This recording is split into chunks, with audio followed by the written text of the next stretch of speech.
سونے کا نصاب زکوٰۃ میں جو 7.5 تولے کہتے تھے، اب اس کی جو فقہا نے جس پہ عام طور پہ فتویٰ بھی دیا جاتا ہے وہ 87.489 گرام کا مفتی حضرات نے تعین کیا۔ 87.479 اتنے گرام ہو، یہ سونے کا نصاب ہے۔ جس شخص کے پاس صرف سونا ہو اور چاندی، مال تجارت اور کیش، یہ تینوں چیزیں نہ ہوں، نہ چاندی ہے، نہ مال تجارت ہے اور نہ نقدی ہے، کیش بھی نہیں ہے، تو 87.479 اس پہ وہ کہتے ہیں کہ اس پہ زکوٰۃ واجب ہو جائے گی۔ اور چاندی کا نصاب جو 52.5 تولے کہتے تھے وہ 612.35 گرام پر مانی گئی ہے، 612.35 پہ صرف چاندی ہو۔ 612.35 جو ہے، اگر اتنی چاندی ہے تو اس پہ زکوٰۃ واجب ہو جائے گی۔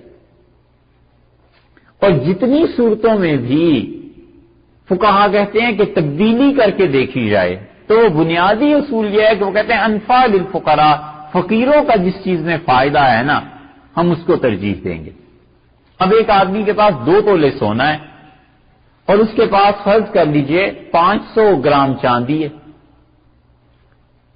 اور اس کے پاس 20 گرام سونا بھی ہے، تو اس سونے کی قیمت لگوائیں، چاندی کی لگوائیں، یہ دونوں کا مجموعہ جب 612.35 گرام چاندی سے زیادہ کی رقم بن جائے گی تو زکوٰۃ اس پہ آ جائے گی، یہ اس حساب سے زکوٰۃ ادا کرے گا۔ تو یہ تو خالصتاً سونے اور چاندی دونوں کے الگ الگ بتائے نا، اور یہ اس صورت میں کہ صرف سونا، صرف چاندی، مال تجارت اور نقدی بالکل کیش اس کے پاس نہیں، اور اگر سونے یا چاندی کے پاس کوئی دوسرا مال زکوٰۃ بھی ہے، جیسے کیش ہے کچھ تھوڑی سی اس کے پاس، یا تجارت کا کوئی مال رکھا ہوا ہے، تو سب کی قیمت لگائے اور ان سب کی قیمت اب دیکھنی پڑے گی کہ سونے کے برابر پہنچ گئی ہے تو بھی زکوٰۃ دے گا، چاندی کے برابر پہنچ گئی ہے تو بھی زکوٰۃ دے گا، تاکہ غریبوں کا فائدہ ہو، کسی طرح سے اس کے پاس سے مال نکلے اور لوگوں تک پہنچے۔ اور زکوٰۃ کے علاوہ دوسرے جو صدقات ہیں، حتیٰ کہ صدقہ فطر ہمارے نزدیک غیر مسلم کو دینا چاہیے۔ صاحب ہدایہ نے یہ تصریح کی ہے کہ وہ کہتے ہیں یہاں پر جو چیز ہے، صدقہ جو کہا ہے یہ زکوٰۃ ہے، یہ غیر مسلم کو نہیں دی جائے گی، کیونکہ رسول اللہ صلی اللہ علیہ وسلم نے منع فرما دیا تھا حضرت معاذ رضی اللہ عنہ کو اس لیے۔ اور دوسری شرط یہ لگائی گئی ہے، ایک تو اسلام کی شرط کہ مسلمان ہونا ضروری ہے، اور دوسری شرط یہ ہے کہ نصاب کا مالک نہ ہو۔ جو بیکاری جگہ جگہ سوال کرتے ہیں ان کو پیسے بالکل نہیں دینے چاہیے، بالکل نہیں دینے چاہیے۔ معاشرے میں بیکاری پنے کو عام کرنا ہے، جائز ہی نہیں انہیں پیسے دینے، اور خدا نہ خواستہ اس سے بڑا ظلم یہ ہے کہ اگر نے زکوٰۃ یا واجب صدقہ دے دیا اور اس کے گھر میں کھانے کو ہے تو نہ وہ زکوٰۃ کو اگر ڈیزرو نہیں کرتا تو پھر آپ سوچئے زکوٰۃ تو لگے گی نہیں۔ بالکل نہیں دینے چاہیے، اس چیز کو ختم کرنا چاہیے۔ اپنے طور پر جستجو کر کے اپنے رشتہ داروں میں سب سے پہلے تلاش کرنا چاہیے کہ کون آدمی معاشی سختی میں مبتلا ہے، اس کو دینے چاہیے۔ اچھا، اور اسی طرح اصول اور فروع پہ بھی زکوٰۃ نہیں، براہ راست جو رشتے آتے ہیں نا، بیٹا بیٹی، پوتا پوتی، نواسا نواسی، اور اوپر دادا دادی، نانا نانی وغیرہ، یہ اصول اور فروع میں بھی زکوٰۃ نہیں۔ قمری مہینوں کے حساب سے زکوٰۃ دینی ہے، سورج کے مہینوں کے ساتھ دی نہیں جا سکتی، کیونکہ 36 سال میں 1 سال کا فرق پڑ جائے گا، ہر سال میں 10 دن کا تغیر آ جاتا ہے، تو 36 سال میں اس کے ذمے 1 سال کی زکوٰۃ رہ جائے گی، لوگوں کا حق مارا جائے گا۔ تو اس لیے چاند کے مہینوں کے حساب سے دیکھنا چاہیے کہ اس پر کس تاریخ کو، قمری ماہ کی کس تاریخ کو یہ صاحب نصاب ہوا۔ ایک بات یہ سمجھ لینی چاہیے کہ رقم پہ اور ان چیزوں پہ سال کا گزرنا کوئی ضروری نہیں، یہ تصور ہمارے ہاں بڑا عجیب ہو گیا ہے کہ جی اس پیسے پہ تو سال گزرا نہیں. تو ذرا سی تشریح اس کی یہ ہے کہ قمری مہینوں کے، پہلے تو یہ کہ قمری مہینوں کے حساب سے زکوٰۃ دینی ہے، سورج کے مہینوں کے سے تو دی نہیں جا سکتی، کیونکہ 36 سال میں ایک سال کا فرق پڑ جائے گا. ہر سال میں 10 دن کا تغیر آ جاتا ہے، تو 36 سال میں اس کے ذمے ایک سال کی زکوٰۃ رہ جائے گی، لوگوں کا حق مارا جائے گا. تو اس لیے چاند کے مہینوں کے حساب سے دیکھنا چاہیے کہ اس پر کس تاریخ کو، قمری ماہ کی کس تاریخ کو یہ صاحب نصاب ہوا. مثلا ایک آدمی کے پاس پیسہ آیا اور اس پیسے پہ پورا اس کا سال گزر گیا پہلی مرتبہ، اب یہ صاحب نصاب ہو گیا. ایک آدمی کے پاس زیورات آئے، شادی ہو گئی نا، زیورات اس کی ملک میں آ گئے، اہلیہ نے سے دے دیے، یا اس کے پاس تھے زیورات اور اس نے اپنی بیوی کو استعمال کے لیے دے دیے، پکے پکے نہیں دیے، تو ملکیت تو اسی کی ہے. جب بھی جس صورت میں بھی اس سے زکوٰۃ جب فرض ہو جائے گی ایک بار، تو جب زکوٰۃ فرض ہو جاتی ہے بس تاریخ کو یاد رکھ لینا چاہیے کہ مجھ پہ زکوٰۃ 10 شعبان کو فرض ہو گئی تھی. یہ جو زکوٰۃ ہے یہ 25 رجب کو فرض ہو گئی تھی. اب یہ تاریخ یاد رکھے تو ہمیشہ وہی تاریخ زکوٰۃ کے حساب کے لیے متعین رہے گی. اس تاریخ میں آپ کے پاس سونا، چاندی، مال تجارت، نقدی کچھ بھی ہو، اگر ایک دن پہلے بھی آیا ہے تو سب پہ زکوٰۃ آ جائے گی بس. کیونکہ اگر سال کو شرط آپ قرار دیں تو کون اپنے پاس رکھتا ہے سارے سال مال؟ کون رکھتا ہے؟ وہ تو انویسٹمنٹ ہوتی ہے، چلتا رہتا ہے، اور تاجر حضرات تو خاص طور پہ. تو تجارت میں یہ چیز پیش آ جاتی ہے کہ وہ تو مال آج آیا کل نکل گیا. تو قمری مہینوں کے حساب سے جب ایک مرتبہ یہ چیز طے ہو گئی تو اس تاریخ کو جتنا بھی مال آیا ہے سب پہ زکوٰۃ لگ جائے گی. عرض کرتا ہوں، اور زکوٰۃ کا حساب اس تاریخ کو ہوگا، اور ادا آپ پھر چاہے جب بھی کریں. اس تاریخ کو مثلاً پتا چل گیا کہ $1000 مجھ پہ زکوٰۃ بنتی ہے، اب وہ 2 دن میں دے، مہینے میں دے، جتنا جلد از جلد دے دے بہتر ہے. لیکن یہ کہ اس پہ پیسے پہ اس دن میں جتنی چیزیں تھیں، انویسٹمنٹ جو اس نے کی ہوئی ہے، جو کمی بیشی ہے، جو بھی چیزیں ہیں، تجارت کا مال ہے، شیئرز ہیں، بانڈز ہیں، جو بھی چیزیں ہیں سب پہ زکوٰۃ آ جائے. تیسرا مسئلہ یہ ہے کہ اگر درمیانے سال میں بقدر نصاب مال نہیں رہا، سال کا درمیان آ گیا، اب اس کے پاس نصاب کا مال ہی نہیں رہا. نصاب شروع ہوتا تھا 612-13 گرام چاندی سے، کوئی وقت ایسا آ گیا کہ اس کے پاس 612 گرام چاندی ہی نہیں رہی. لیکن پھر وہی 25 رجب کو ادا کرنی تھی نا، تو 25 رجب جب اس کی آئی تو اس کے پاس زکوٰۃ کے قابل مال تھا، اب اس پہ زکوٰۃ واجب ہے. یہ تیسرا مسئلہ یاد رکھنا چاہیے کہ درمیانے سال میں بقدر نصاب مال نہیں رہا، مگر متعین تاریخ میں نصاب پورا ہو گیا تو بھی زکوٰۃ فرض ہو گئی. 3 چیزیں. تھوڑا مال درمیان میں رہ گیا تھا، نصاب کے بقدر نہیں رہا تھا. اور چوتھی چیز یہ ہے کہ درمیان میں مال بالکل ہی نہیں رہا، صفر ہو گئے ساری چیزیں، ایسٹس بھی سارے ختم ہو گئے، تجارت کا مال بھی ختم ہو گیا، سونا بھی نہیں ہے، چاندی بھی نہیں ہے، کوئی چیز نہیں رہی ہے. تو اب دوبارہ صاحب نصاب جس دن ہوگا بس وہ تاریخ اس کے لیے متعین ہو جائے گی. 4 مسئلے، دونوں میں فرق سمجھے نا آخری میں، کہ ایک تو نصاب سے کچھ کم ہو گیا تھا مال، تو اس پہ جب آئندہ تاریخ آئے گی پھر زکوٰۃ آ جائے گی. اور ایک یہ کہ سرے سے مال ہی نہیں رہا، تو جب مال ہی نہیں رہا تو اس کا مطلب ہے یہ تو خود زکوٰۃ لینے کے بھی قابل ہو گیا، تو اب اس انسان کی نئی تاریخ متعین کر دیں گے. اور کوئی سوال زکوٰۃ کے بارے؟ جی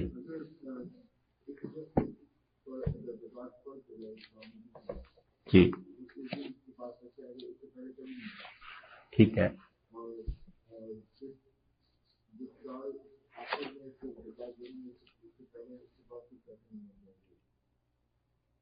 بالکل نہیں رہے. جی تو اس پہ زکوٰۃ نہیں ہوگی، وہ تو بھی بتایا. کہ اس کی ایک صورت یہ ہے کہ کسی انسان نے ایک مثلا 10 شعبان کو زکوٰۃ دینی تھی، پھر آئندہ سال 10 شعبان تک 2 حالتیں ہو سکتی ہیں اس کی. ایک تو یہ کہ سرے سے پیسے ہی نہیں رہے، 6 مہینے بعد سارے ہی پیسے ختم ہو گئے، حتیٰ کہ یہ حالت ہو گئی کہ اب تو اس پہ اپنے پہ زکوٰۃ لگ سکتی ہے. تو اب جب صاحب نصاب کبھی بھی ہوگا تو نئی تاریخ متعین کر لے گا. اور ایک صورت یہ ہے کہ اس کے پاس پیسے کچھ نہ کچھ رہے، اگرچہ زکوٰۃ کے نصاب سے کم ہی رہے، 612-13 گرام چاندی سے کم ہی پیسے رہے ہوں، لیکن کچھ نہ کچھ تو تھا.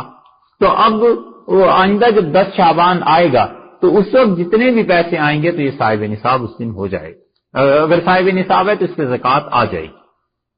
تو دونوں میں ذرا سا فرق ہے، ایک ہے بالکل ہی مال کا نہ رہنا اور ایک نصاب سے کم کچھ قدرے مال کا رہنا.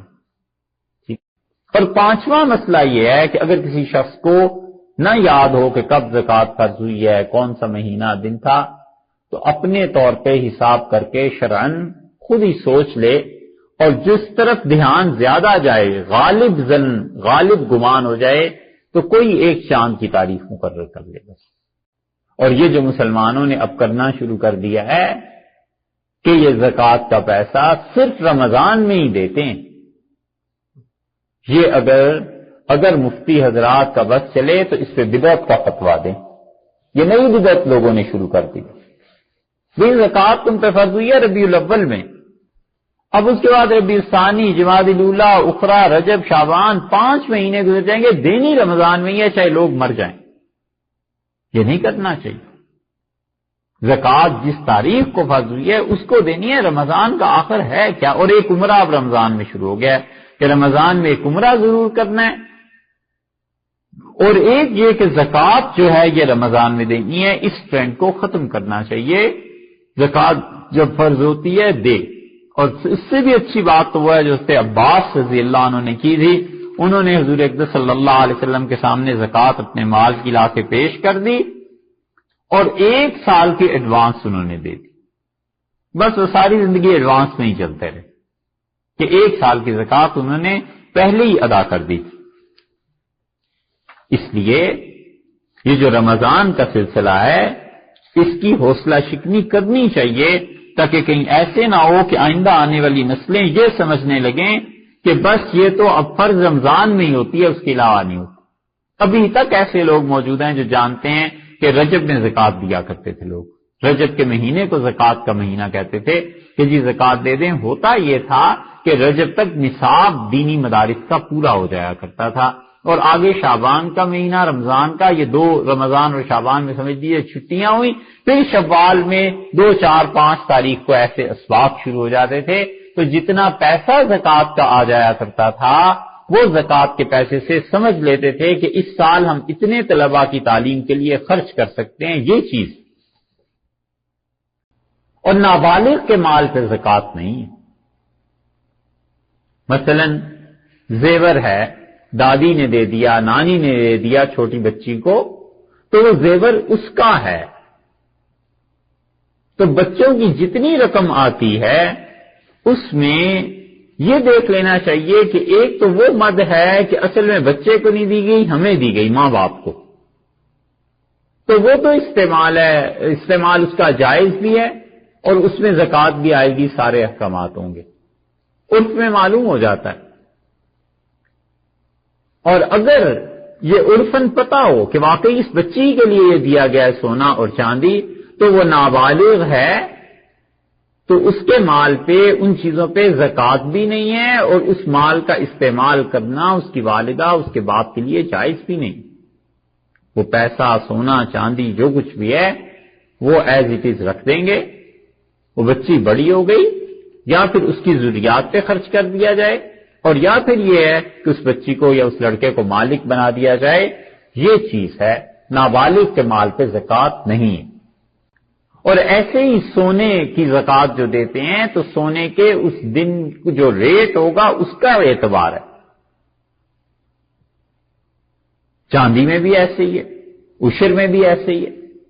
سونا مثلا کسی نے خریدا تھا، فرض کر لیجئے 5000 میں تولہ، اور اب جو ادائیگی کا دن ہے زکوٰۃ کا اس میں 6000 روپے تولا ہے، تو 6000 پہ زکوٰۃ آئے گی، 5 پہ نہیں آئے گی. وہ جو اس وقت ہے مال تجارت ہے تو مال تجارت پہ بھی جس تاریخ کو زکوٰۃ ادا کرنی ہے اس دن کی قیمت کا اعتبار کیا جائے گا، پچھلی قیمت کا اعتبار نہیں کیا جائے گا۔ اور جو چیزیں اپنی ضروریات زندگی میں سے ہیں، مثلا رہنے کا گھر ہے، گاڑی ہے، کپڑے ہیں، اس قسم کی چیزوں پہ زکوٰۃ نہیں ہے۔ ٹیکس کی رقم کیا منہا کیسے لکھا ہے میاں؟ یہ عین سے ہوتا ہے، یہ دیکھو ہمارا کوئی موقف نہیں بھائی، اللہ اس فتنے سے مجھے دور رکھے کہ کسی دن میں یہ کہنے لگوں کہ ہمارا موقف یہ ہے، کچھ بھی نہیں، وہی جو فقہا نے لکھا ہے وہی صحیح ہے، وہی صحیح ہے۔ فتنوں کے دور میں اجتہاد کرنا،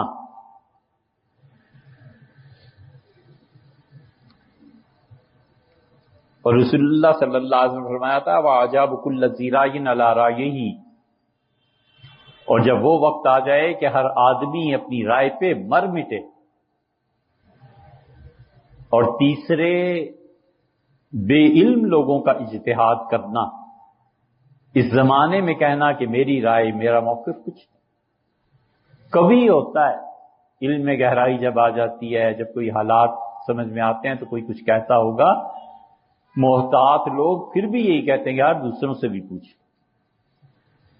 ایک تو یہ اس میں صحیح بات نہیں ہے، اور دوسری بات جو آپ نے تحریر فرمائی ہے، زکوٰۃ کا ایک نصاب متعین ہے۔ دیکھیے جہاں پہ نص وارد ہوتی ہے نا وہاں اجتہاد نہیں ہو سکتا، اصول کی بات ہے۔ حدیث میں مسلسل آیا ہے کہ مرد کے لیے سونا ناجائز ہے، اب اس پہ کیا اجتہاد کرنا ہے؟ حدیث شریف میں ہر جگہ آیا ہے کہ یہ چیزیں ناپاک ہیں اور یہ پاک ہیں، اب اس پہ کیا اجتہاد کرنا ہے؟ جہاں نصوص وارد ہو جاتی ہیں وہ کوئی اجتہاد نہیں۔ زکوٰۃ کو متعین کر دیا تھا امت میں فقہا نے، اور زکوٰۃ کے مصارف بھی متعین کر دیے تھے۔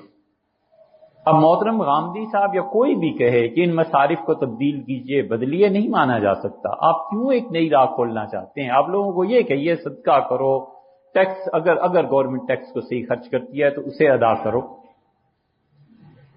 لیکن اب یہ کہیں کہ ہم نئے سرے سے پھر ایک شرح مقرر کر دیں، اتنے بڑے علماء ہیں کہاں؟ پاکستان میں 70 سال ہو گئے بنے ہوئے، ہمیں 70 نام اگلے جمعے کو لکھ کے لا دیجئے کہ ہمارے مدارس نے 70 ایسے علماء پیدا کیے ہیں جو انٹرنیشنل لیول کے آدمی۔ نیشنل لیول اپنے محلے کی مسجد کے امام صاحب جو ہیں وہ محلے کے بچوں کے مسائل حل نہیں کر سکتے، تو انٹرنیشنل لیول تو بہت دور کی بات ہے۔ کہاں ہے اہل علم؟ کون پڑھتا ہے؟ اب کسی سے جا کے پوچھے کہ وجود اور شعور کی بحث کیا ہے؟ وجود جتنا باشعور ہوتا ہے اس سے فرق کیا پڑتا ہے انسانی زندگی میں؟ کہاں جانتے ہیں؟ اور اس زمانے میں آپ یہ بحث چھیڑ دیں، اور پھر کوئی یہ بحث چھیڑ دے کہ سفر میں 4 رکعتیں کیوں نہ پڑھیں جی، اب تو وہ سفر ہی نہیں رہے، اور پھر نئی سے نئی باتیں اور نئے سے نئی، نہیں کرنا چاہیے بھیا، جو کر گئے نا پچھلے بس چپ کر کے چلو، اور وہ پھر اجتہاد کریں جو امت میں اس کے اہل ہیں، اب قابل ہیں، تو کوئی بات سنی جا سکتی ہے۔ یہ کون سی بات ہے زکوٰۃ کا نصاب تبدیل کر لیں؟ کسی کو علاج کے لیے زکوٰۃ سے رقم دی، معلوم یہ ہوا کہ اس نے اپنے گھر میں فوتگی کے موقع پر کل جمعرات کی ختم پر یہ رقم خرچ کر دی، کیا زکوٰۃ دینے والے کو یہ رقم بطور زکوٰۃ دوبارہ دینی ہوگی؟ کیوں بھائی دوبارہ کیوں دیں گے؟ آپ نے پیسہ دیا، اس نے اپنے قبضے میں لے لیا یا اس کے اکاؤنٹ میں چلا گیا، آپ کی زکوٰۃ ادا ہوگی، کوئی پرواہ نہیں۔ یہ حنفی فقہا کا مسلک نہیں ہے۔ فقہا ہمارے ہاں یہ لکھتے ہیں کہ اس نے زکوٰۃ کے پیسے کو اللہ کی نافرمانی میں خرچ کر دیا تو دینے والے کی زکوٰۃ ہو گئی، وہ جانے اور اس کا کام جانے۔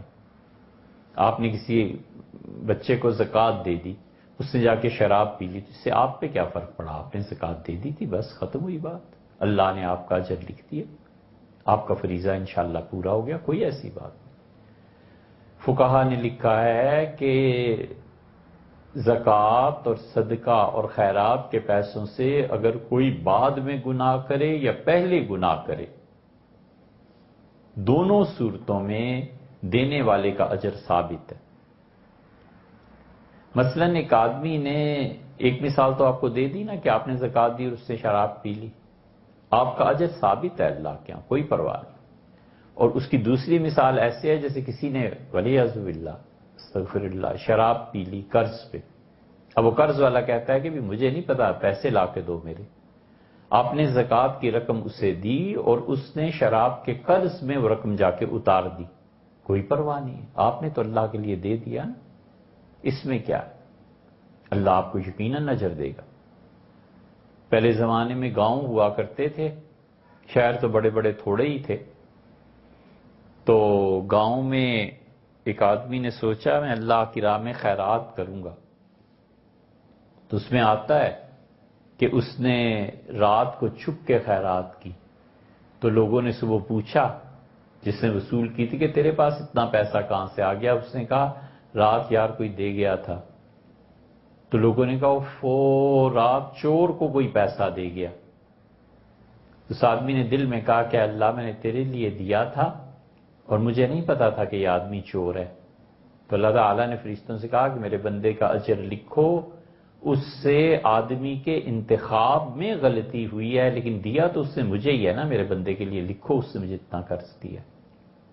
پھر وہ دوسری رات نکلا اور ایک عورت کو دے دیا، تو لوگوں نے اس سے پوچھا کہ تیرے پاس اتنا پیسہ؟ اس نے کہا یہ کوئی خیرات کر گیا تھا، تو لوگوں نے کہا وہ ایک فاحشہ عورت کو اتنا پیسہ کوئی دے گیا، تو اللہ تعالیٰ نے فرمایا میرے بندے سے انتخاب میں غلطی ہوئی ہے لیکن اس نے خرچ تو میرے لیے ہی کیا ہے نا، اتنا لکھ دو کہ میرے بندے کا اتنا قرض میرے ذمے ہو گیا۔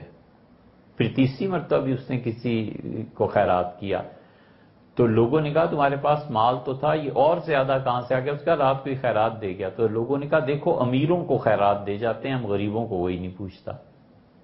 تو اللہ تعالیٰ نے فرمایا میرے بندے نے پھر غلطی کر دی، پہلے ایک چور کو دی، پھر ایک بد کردار عورت کو دی، پھر اب ایک امیر کو دے گیا ہے، تو فرمایا یہ لکھو یہ میرے ذمے ہے، میرے بندے کا قرض ہے مجھ پہ، اگرچہ اس نے انتخاب میں غلطی کی۔ تو تینوں مرتبہ حضور صلی اللہ علیہ وسلم بتایا کہ اللہ نے اسے اجر دیا ہے، تو اس سے کوئی حرج نہیں ہے، انتخاب میں غلطی ہو جاتی ہے مگر اپنی جان بوجھ کے تو آدمی ظاہرہ نہیں کرتا، تو اس لیے وہ زکوٰۃ کی رقم اگر انہوں نے کل اور جمعرات پہ لگائی آپ کا کوئی مسئلہ نہیں۔ زکوٰۃ کے موضوع پہ درس دے دیں، خواتین بہت سے مسائل پوچھنا چاہتی ہیں، انشاءاللہ دیکھیے اللہ تعالیٰ کی توفیق سے دعا کیجیے، کسی وقت یہ ذہن میں رہے تو انشاءاللہ زکوٰۃ کے مسائل پہ بات کر لیں گے۔ مفتی سعید پالنپوری صاحب نے فرمایا ہے کہ موجودہ دور میں سادات کو زکوٰۃ دی جا سکتی ہے۔ پچھلے زمانوں میں اسلامی حکومت سادات کو 1/5 مال غنیمت میں سے خمس ادا کرتی تھی، آج کے دور میں اسلامی حکومت ہے نہیں، سو سادات کو کچھ ملتا نہیں اور اکثر کے مالی حالات بہت خراب۔ بھیا شاید 13 یا 14 سال یاد نہیں رہا، دلی گئے تو اس مفتی صاحب نے بہت مہربانی فرمائی، معلوم ہوا تو کہ ہم ہیں، تو ہم نے عرض کیا حضرت ہم آئیں گے؟ فرمایا نہیں میں خود آؤں گا، وہ خود دلی ملنے کے لیے تشریف آوری، بہت بہت بہت عزت بہت کرم فرمایا، اللہ تعالیٰ سلامت رکھے۔ تو ان سے مختلف چیزوں پہ بات ہوتی ہے، تھوڑی دیر کی مجلس تھی مگر مختلف چیزوں، تو مفتی صاحب کے ہاں کچھ چیزیں ایسی ہیں جو ان حالات کے مطابق ہیں۔ اگر یہ ثابت ہو جائے کہ مفتی صاحب نے یہ کہا ہے تو ہمارا اپنا ذاتی خیال بھی یہی ہے کہ بالکل دینی چاہیے۔ اس معاملے میں ہمیں حنفی فقہ کی بجائے جو دیگر فقہا قائل ہیں نا جیسے شافعی وغیرہ، اس مسلک پہ عمل کر لینا چاہیے، کیونکہ جب آپ عوام میں اترتے ہیں اور آپ سادات کو دیکھتے ہیں تو نہ انہیں زکوٰۃ ملتی ہے، نہ ان کو قربانی کھالیں ملتی ہیں، نہ اور چیز ملتی ہے، اور بڑی کسب و کرسی کی حالت میں زندگی بسر کر رہے۔ اگر مفتی صاحب نے یہ کہا ہے بالکل ٹھیک، ہم سمجھتے ہیں یہ کام کرنا چاہیے، مگر کرے کون؟ پہلی بات تو یہ اتنے بڑے بڑے علماء بیٹھیں اور اس پہ غور کریں، اب وہ رہے اب کون غور کرتا ہے؟ کہاں ہیں علماء ہی آپ کے یہاں کتنے ہیں جو بیٹھ کے اس مسئلے پہ کریں؟ لیکن یہ یاد رکھنا چاہیے کہ ہم اس پہ فتوے کی بات نہیں کر رہے، فتویٰ دینا بہت ذمہ داری کا کام ہے۔ اگر کوئی پوچھے تو ہماری رائے بالکل یہی ہے کہ سادات کو کچھ نہ کچھ دے دینا چاہیے، ان کا حصہ، ان کا حق ختم ہو گیا۔ خمس، 5واں حصہ، یہ انہی کا تو تھا۔ حضرت رسالت پناہ صلی اللہ علیہ وسلم نے سیدنا علی رضی اللہ عنہ کو یمن اسی خمس کے لیے تو بھیجا تھا کہ جو میرا حصہ ہے لے آؤ، اور اس میں سیدنا علی رضی اللہ عنہ نے جب ایک باندی منتخب فرما لی اپنے واسطے، تو اس پہ جتنی بھی شکایات حضرت برا اور فلاں رضی اللہ عنہ لے کے آئے ہیں، حضور صلی اللہ علیہ وسلم نے فرمایا علی کا حق اس سے زیادہ بنتا ہے جو کچھ اس نے لیا ہے۔ وہ اسی بنیاد پر تھا کہ جب یہ میرا حصہ ہے، میرے خاندان میں، بیٹی میں، داماد میں، ان لوگوں میں تقسیم ہوگا تو علی کا حصہ تو کہیں زیادہ ہو جائے گا۔ یہ اب صورتحال ہی کچھ نہیں رہی، اور مشکل یہ بھی پیش آتی ہے کہ خیر، لیکن مفتی صاحب نے اگر یہ فتویٰ دیا ہے نا تو یہ کرنا چاہیے۔ ہماری رائے ہے ذاتی، فتویٰ نہیں ہے۔ فتویٰ جو حضرات ہیں بڑے، انہیں چاہیے کہ اس پہ غور کریں۔